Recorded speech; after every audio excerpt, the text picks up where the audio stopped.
o Maurício poderia até dar um dado mais preciso, mas é importante dizer o seguinte, que hoje qualquer programador sênior está empregado no Estado do Ceará. Aliás, faltam mais de 1.000 programadores hoje, há uma demanda já explícita, né, de programadores nessa área. Então, a terceira camada é a formação urgente, né, de programadores jovens que saem da universidade, mas que ainda não têm essa experiência de programação. Porque o mercado é competitivo.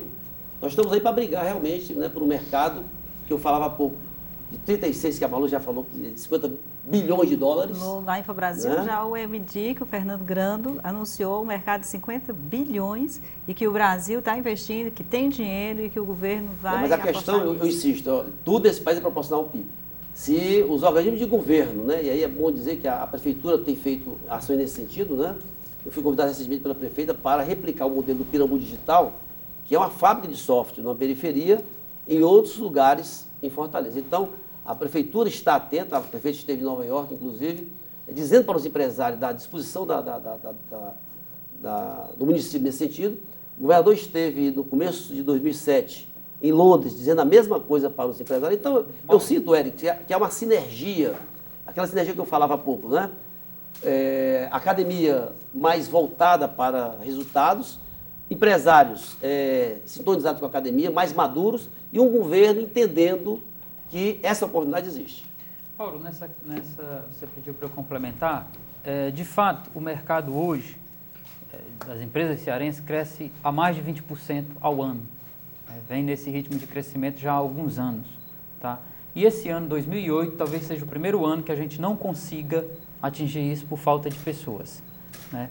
Nas minhas empresas mesmo, eu estou atrás de contratar um recém-formado com conhecimento na área de qualidade de software, e já faz 6 meses e é uma grande dificuldade. Para contratar, eu tenho que tirar de outros locais, né, e aí fica essa briga, tira e depois tiram de mim, enfim. Aí, né? A minha pergunta, voltando ao E-Jovem, e mesmo esse E-Jovem 2 que você chamava, né, que é esse segundo treinamento já no nível mais especializado, de programadores, de analistas, de gerentes de projeto, né, que daí está a grande demanda atual. Como é que você viria, por exemplo, para a gente ganhar velocidade? A gente sabe que um E-Jovem desse é um programa grande, né, e que o Estado é lento, né, para formatar um negócio desse tipo. Como é que você vê sua opinião, e se você até puder, se tiver algum conhecimento da opinião do governo do Estado, do aproveitamento de vagas de empresas privadas com capacidade ociosa? A gente sabe que hoje muitas empresas têm capacidade ociosa. Chega a 30% a 40% das vagas que são oferecidas hoje normalmente, as empresas privadas têm essas vagas num modelo que seria como um ProUni. Como você fez esse comentário com uma certa tristeza, isso me faz lembrar aquela história do pai que recebe, né? Todo mundo conhece a historinha. Pai manda dinheiro, ele fica irritado, né? Até que a mãe chega e diz, não foi isso que ele disse, né? Pai, mande dinheiro. Outra. Então, porque o que o Maurício está colocando pode ser visto de duas formas, realmente.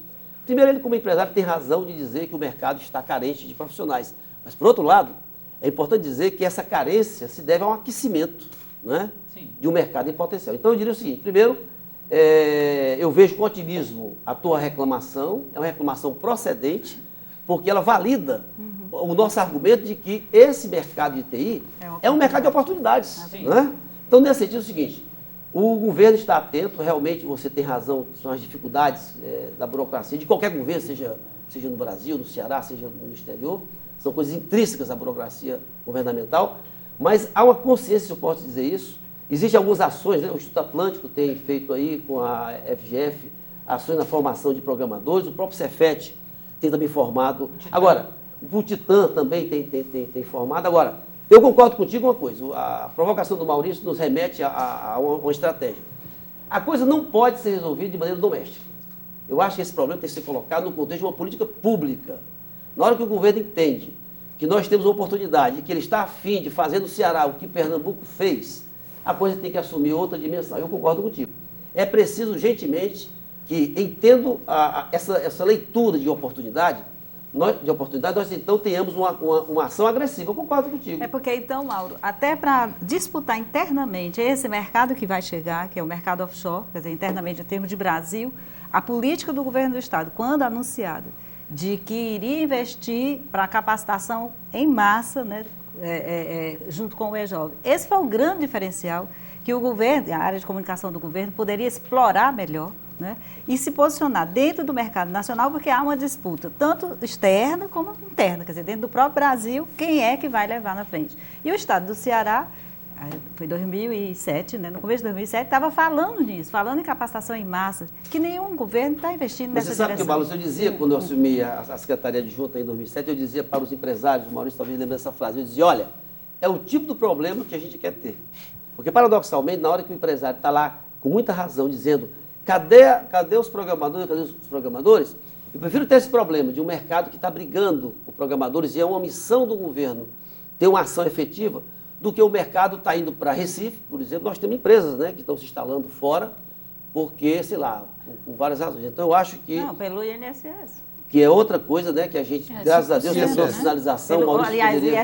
ISS. O ISS, ele, na verdade, está sendo trabalhado, né, pela Prefeitura, graças a Deus houve essa acessibilidade. Mas eu Mas queria... é uma acessibilidade difícil de tocar, né, Mauro? Porque há quanto tempo eu acompanho a área... Só para esclarecer aqui, para quem não acompanha a área cobra que a Prefeitura toma atitude. Você está falando aqui no ISS em Fortaleza, o ISS em Fortaleza é cobrado de 5%. 17%. 17%. Não, o O ICMS, vai lá, Maurício, ISS 5% e no caso de Recife 2%. Não é exatamente assim, mas há contrapartidas que chegam a ser até inferior a 2%. Tá? Então, tem a questão do ICMS, né, que o Estado do Ceará cobra ICMS sobre software, né, e nos principais estados do Brasil, né, que seriam os grandes estados, não cobram ICMS, eles têm modelos de taxação que praticamente isenta o ICMS sobre software. Okay. Né? E na prefeitura do ISS, que hoje é 5%, a prefeitura tem formulada pelos empresários uma proposta de chegar até 2%. Pois eu queria só voltar aqui, já que a gente está... O cerne de toda essa discussão da gente tem a questão da educação. Com certeza. A universidade, ela está preparada para isso, para formar essa mão de obra? Porque nós estamos falando do E-Jovem, é uma coisa, é uma geração de programadores futuros a médio prazo, como o Maurício já falou. A universidade já está preparada para isso? E tem a questão também, a pergunta que foi bem objetiva, como o governo, o Mauro vê, também o Mauro, um programa semelhante de bolsas de estudo. Hoje nós temos capacidade ociosa nas instituições que poderiam ser oferecidas bolsas de estudo e a gente avançar com maior rapidez, tanto no E-Jovem, né, como num programa de formação de analistas, de programadores. Como é que você vê isso, mano? Bom, eu queria citar aqui um dado que eu andei lendo recentemente. Nos anos 60, né, o Brasil, a Coreia e Gana eram considerados países que tinham potenciais, né, de crescimento. Bom, Gana nunca decolou, infelizmente, né?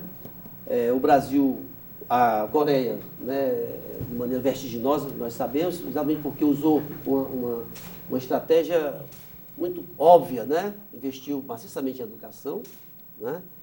Chegou a aplicar mais de 25% do seu orçamento na formação da educação fundamental, e o Brasil ficou entre os dois, né? Entre Gana e a Coreia. Eu diria uma coisa para você, nós temos que aprender, ou pelo menos tentar fazer uma análise dos cases de sucesso. O caso da Coreia é muito simples. Eles têm um investimento em educação fundamental muito significativo. E hoje no Brasil nós temos um pouco essa inversão, né? Então eu vejo um aspecto positivo. Eu diria que o governo Lula vai ficar conhecido dentro de várias coisas, mas em especial pela sua atuação na educação profissional, né? Não há dúvida de que nunca se investiu tanto em educação profissional. Nunca na história desse país se investiu tanto. Começando, né? Houve grandes investimentos na questão. Não, mas é importante dizer, você hoje tem uma capilaridade no Estado